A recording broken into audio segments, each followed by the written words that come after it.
What's up, everyone? Today, I want to talk about what inflation actually is. Content creators are getting this wrong.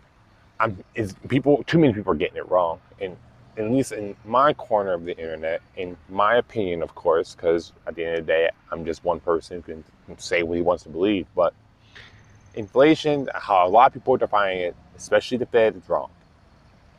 So what they're going to tell you is inflation is the increase in prices over time because of reasons. They're going to throw a word salad at you to try to confuse you, so they don't have to be accountable for really what it is.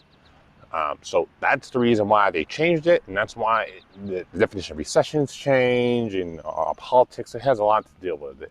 But like I said, for me, I'm going to tell you the real sense.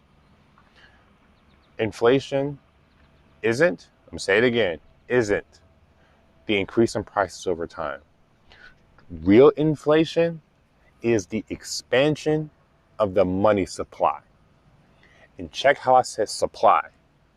Doesn't matter what the money is. Money can be anything. Money is what we associate as value into whatever culture we're in. And when I was in Saudi Arabia, Saudi Arabian rial was money over there. In the US, it's United States dollars. In Europe, it's a euro. In Tunisian, it's in Tunisian dollar. There's currencies everywhere. So money isn't completely associated with just the US dollar. That's why you keep changing it. Inflation ultimately is the expansion of the money supply from a central bank who controls that money supply. That's what real inflation is. And as a result of increasing the money supply, prices go up over time. That's why they changed the definition, because then they can, as they have always done in politics, throw word salad at you and then make you assume like they're the experts, and they're not. They're just trying to put a wool over your head. But that's what I'm hoping to be here for.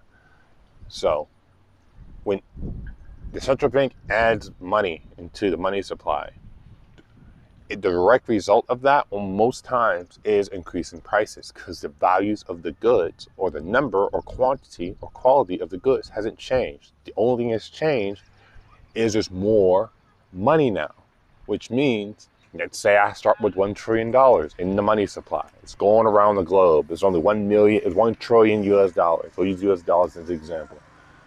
So now imagine I'm the central bank. How much to spend money in government spending or the military? We're just $9 trillion just for the heck of it.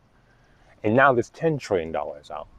What do you think is going to happen as a result that now, instead of $1 trillion buying the same amount of goods, now there's $10 trillion buying the same amount of goods? Well, theoretically, it goes up by 10 times, because the number of goods hasn't changed, just the money supply has. Now, why did they change this? Well, they changed it because, one, the government can't hold itself accountable. This is why they keep trying to change the definition of everything, because then it's like, oh, well, it's not a recession, because a recession is this. And they change definition so you don't, as a people, don't understand the game, the shell game, really was what it is. They're playing in the background to essentially bankrupt you by printing all this money, putting it into, let's say, green energy or NVIDIA.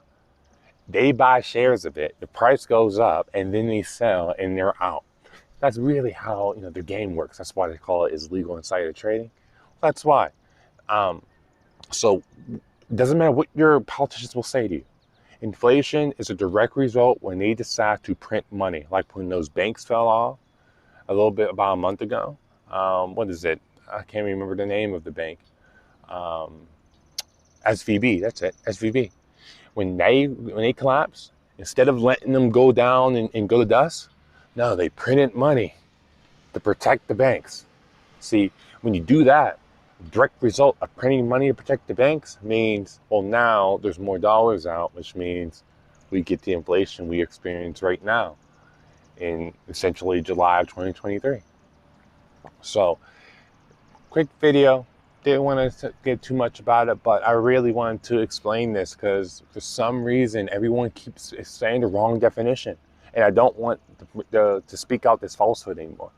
So yeah, maybe, not maybe we're going to see this, but for the people that do, now you understand what the real definition of inflation is.